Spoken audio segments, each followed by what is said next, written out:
was so impressed, I thought we're going to ring this guy up and get him to Mardi Gras, and he's come from Adelaide. Please welcome him.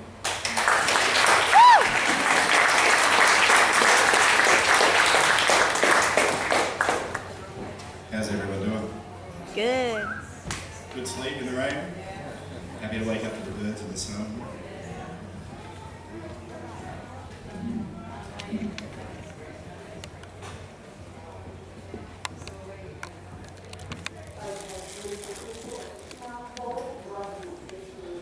Let's have a little sip of water and then we'll be off.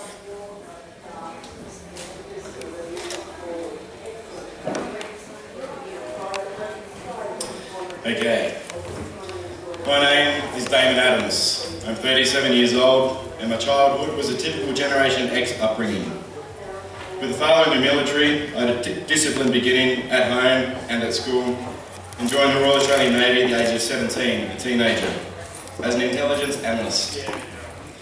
My exposure to drugs at that time of my life were alcohol and tobacco, and I tried cannabis in year 11 where I had my first exposure to a plant that would one day change my life. Every drug user I saw was a junkie, regardless of purpose. And the education of say no to drugs, this is your brain on drugs, and reefer madness, was not an evidence-based and backed education that most of us grew up with, but based on mistruths, birthed by racism, and fed by fear. 1937 saw the introduction of the Tax Act against cannabis by Harry Anslinger, head of the Federal Bureau of Narcotics at the time, which ceased the relationship between humans and a plant which had been used for 10 millennia before. He was quoted at the time as saying, "Most marijuana smokers are Negroes, Hispanics, jazz musicians and entertainers. Their satanic music is driven by marijuana, and marijuana smoking by white women makes them want to seek sexual relations with Negroes, entertainers and others. It is a drug that causes insanity, criminality and death, the most violence-causing drug in the history of mankind," he said. The New York Academy of Medicine, in the 1944 LaGuardia Committee report, refuted Anslinger's claims to the dangers he said cannabis caused, including the gateway theory. Anslinger replied saying the doctors were dangerous and threatened to have anyone in prison that researched cannabis. And so began the age of Prohibition. After 11 years in the Navy as an intelligence analyst, including active service in the Middle East as part of the International Coalition Against Terrorism, I rejected a promotion to a desk job in Canberra and discharged at my own request to pursue a family, and married soon after. I then set my sights on stability and joined the South Australian Police. At this stage of my life and my perception was that all druggies were subhumans and should be put in jail. My time at the Academy was supportive of this dogma, with old school mentors teaching old school mindsets. Cannabis was just as bad as heroin. I shook Commissioner Hyde's hand, put my badge in my pocket and started patrolling on the streets of Adelaide's northern suburbs. Exposure to cannabis was an almost everyday occurrence, and if you weren't giving out expiations for personal possession, you were organised to help another team on a raid. Having size 13 boots and some weight behind me, I enjoyed kicking the doors in of the criminals and putting their dangerous plans in a room with a label to be incinerated at a later date. While entering the people into the system, most of them for personal use, most of them for the first time. During my time at the Academy in 2007, I suffered a knee injury, causing surgery and a lifelong pain management plan with prescribed opiates. My dosage was increased as time went on, as the pain got worse from irreversible deterioration. My body became dependent on prescribed opiates, and I spent many nights on the couch so as not to wake my wife, when the withdrawals were causing horrendous side effects after ceasing the pills. The side effects were causing me to take more medication, which meant a cocktail of 2 or 3 types of medication, each of them to counter the other's effects, all consumed legally. After 4 years with the police, I left to continue studies and became a stay-at-home dad to my 2 sons while my wife worked. At that time, I was prescribed enough opiates to fatally overdose on a $6 prescription. There had to be another option. A friend with multiple sclerosis mentioned cannabis in a conversation I was having with her and suggested I try it for my pain. I think I may have guffawed a snorty reply, and she picked up on my body language, and she gave me a quick education on how she uses it and how it affects her symptoms. It was a defining moment in my life, and I struggled to process information that went against anything I was ever taught about drugs. I agreed to try it, and I sourced it for the first time in my life as a criminal. My legal options had run out. My pain is a constant companion, only dulled by the opiates, which also dull your personality, relationships with others, and your own life. The desperation for something other than pills had reached a stage where I no longer feared for my own clean record and moralistic way of living, and would do absolutely anything not to only lessen the pain, but also not be subjected to the side effects and secondary medications and possible criminal record. I constructed a small bong, just like the dozens I've taken from sad teenagers in the years previously as a police officer, and inhaled a lungful of cannabis smoke. I was expecting to get the munchies, I was expecting to get a dry mouth, but what I was not expecting was the effect it had on my pain. It didn't remove the pain, yet it was at such a level that it did not hinder my movement or that I was cognitively aware of the pain. And I could still maintain an active and functional lifestyle. It was instant relief. Not only was the pain being managed better than the opiates could, but other aspects of my life also improved, including my sleep, my own health, and personal relationships. I was still a criminal for treating myself illegally. I had two choices to treat my pain. Buy a packet of prescribed opiates for $6, which gave more problems on top of my pain, or buy cannabis on the black market at black market prices and no quality control. The cannabis could do what the opiates never could, so it was a no-brainer for me. The quality of life was worth the risk. What I also risked was a lifetime of mateships with military and police colleagues when I came out as a cannabis advocate and started re-educating family and peers on evidence-based cannabis research. I was determined to find out why I was a criminal and why the plant was so stigmatised and prohibited. It didn't take long to realise my entire education I'd ever received about drugs or cannabis was completely untrue and not founded on evidence-based science. Research of cannabis studies led me to an awareness of a few truths I'd previously not known. Our own endocannabinoid system, its prevalence of receptors in our brain and immune system, and how it interacts with the cannabinoids produced not only by the cannabis plant, but also our own brain. They showed me our brains make a cannabinoid called anandamide, and breast milk contains 2AG, a cannabinoid that gives babies a thrive function to feed, otherwise known as the munchies, and strengthening the developing immune systems through their CB2 receptors. If you see a dopey baby after being breastfed, they're not milk drunk, they're milk stoned. The non-toxicity of cannabis is widely evidenced, with 0 reported overdose deaths in 5,000 years of documented medical history. Smoking a natural plant flower gave me a better life than a man-made pill and would not kill me.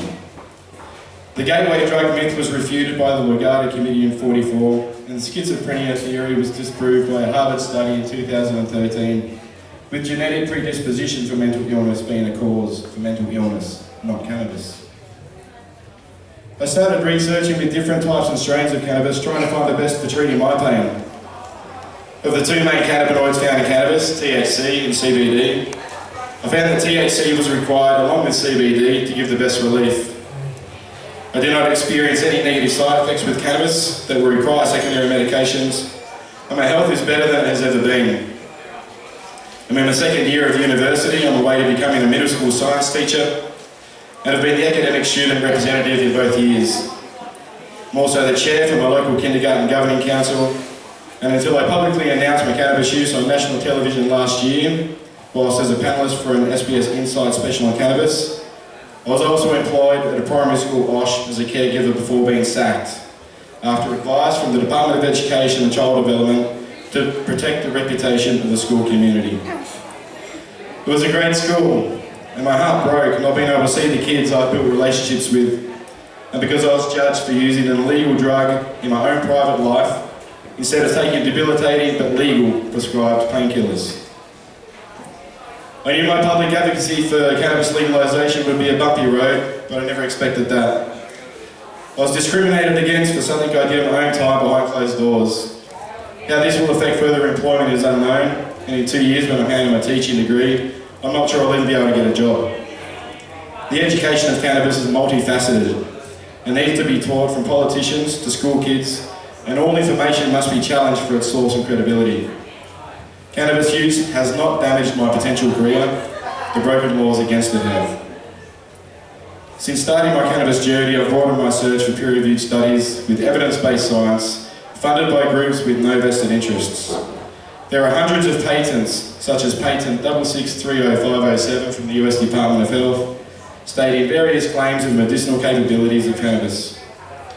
There are thousands of clinical reports covering capabilities against conditions that range from neurodegenerative disorders such as Parkinson's, Alzheimer's, motor neuron disease, to heart attack, stroke, multiple sclerosis, epilepsy, and cancers of the skin, bowel, breast, and brain. There are multiple pharmaceutical companies with patents for cannabinoid medicines, and the only people making money from it being illegal are corporations or cartels. The science and awareness of the science has taken over the moralistic attitude towards cannabis, and the criminality involved with possession or consumption is stopping a lot of people from having a fuller quality of life. People that you might know, perhaps even yourself. We've all had a prescription of something from the pharmacist, or we all know someone affected by cancer, pain, epilepsy, the list goes on. I've met many mums and dads with children who have intractable epilepsy and suffer almost non-stop seizures. Some of these parents decided that their child's life is worth risking breaking the law for, and source cannabis products before administering them to their affected child. Every story is nothing short of amazing, with cannabis stopping seizures in their tracks where a multitude of pharmaceutical products had not, could not. Seeing these children respond in such an amazing way totally transformed them. After being in a zombified state for such a long time under pharma drugs, they were able to smile, speak, walk, talk and laugh, sometimes for the first time. No other secondary medications have been required, and their quality of life is above and beyond what was experienced previously under legal medication. As a father of now 3 boys, there is nothing I wouldn't do, legal or not, to ensure their health and happiness. Some parents have gone public with their story of giving cannabis to their children in an effort to help give a voice and support the silent majority that can't risk it. Also imagine the stress the parents no longer have to go through with seizures and CPR in the middle of the night on the bedroom floor. The general public are becoming aware of the properties of cannabis through media and the groundswell of global cannabis legalisation. And the Prohibition era propaganda is quickly being dissolved by the science and more people like me and you guys with personal and lived experience of its effects. Any parent can tell you they would do anything at all, criminal or not, to save the life of their child. Our current legislation is putting those parents in unimaginable situations and not improving the life of their child in any way. Cannabis can be quickly and easily established and regulated in Australia, with 25 states in the US having medical cannabis legislation already and 4 with full legalisation. It is a huge industry that is renewable, sustainable, and will set Australia ahead of the rest, but not for economic reasons. Sure, it will be an industrial and economic boom, but more so will be the people that benefit from the cannabis, as well as those that move here for a better quality of life. This is already happening in Colorado and Washington states, and has been dubbed the Green Rush. The social benefits are tremendous, the sky has not fallen, and it has been a win-win situation across the board. Medical cannabis trials, such as the one announced by Mike Baird, are not good enough. The 5-year trial costing $9 million is an insult to the taxpayer, and the plethora of scientists, peer-reviewed research and evidence that already exists. Reinventing the wheel delays the inevitable and puts further lives at risk by denying them access to a flower that could save their life. Going down the path of CBD-only legislation is also risking lives that could benefit from THC, such as mine. And we have to be careful not to perpetuate prohibition by demonising individual cannabinoids. As previously mentioned, opiates unprescribed can kill me. Cannabis cannot. Children will never be killed by cannabis either. The same can't be said for legal pharmaceutical medicines or legal drugs like alcohol, tobacco and caffeine. I've served my state and I've served my country. I know firsthand that cannabis laws are not only useless, they are harmful to our society. I was a federal Senate candidate for the Drug Law Reform Party led by Greg Chipp in 2013. I'm the Vice President of LEAP Australia, which is made up of ex and current members of the justice system against Prohibition and the failed war on drugs. Not once during my policing did I experience a violent cannabis user. Alcohol was by far and away the drug that fueled the quantity of aggression and damage. It disheartens and frustrates me when I know a plant can give back my quality of life, yet I'm treated like a criminal because of this choice. Alcohol is celebrated in our society, yet we have become blind and complacent to the damage it causes. The World Health Organization states there is a death every 6 seconds from tobacco and every 10 seconds from alcohol. With the two most widely accepted drugs in the world causing the most amount of harm, it's absurd that cannabis, with its 0 recorded deaths, is still being enforced as illegal. In September of last year, a report was released from the Global Commission on Drug Policy, made up of former presidents, prime ministers, United Nations Secretary General and High Commissioners, among others. It recommended a legalised and regulated cannabis market, which focused on reduction of harm with a bonus of immense social, economic, health and justice benefits. Tony Abbott mentioned last year in a letter to Alan Jones, I have no problem with the medical use of cannabis, just as I have no problem with the medical use of opiates. He also stated, if a drug is needed for a valid medicinal purpose and is being administered safely, there should be no question of its legality. And if a drug that is proven to be safe abroad is needed here, it should be available. I spoke to Alan on his show about what Tony said, and neither of us knew why reform wasn't happening. How much longer do we have to wait for someone brave enough to stand up for what is right and do what is required to right the wrongs of the past? It's time we left the moralistic and ideological past and focused on the science of the present to have a profoundly positive effect on the future of our state, its parents and our children. My name is Damon Adams, I'm a cannabis consumer, and what can I do for you? Thank you.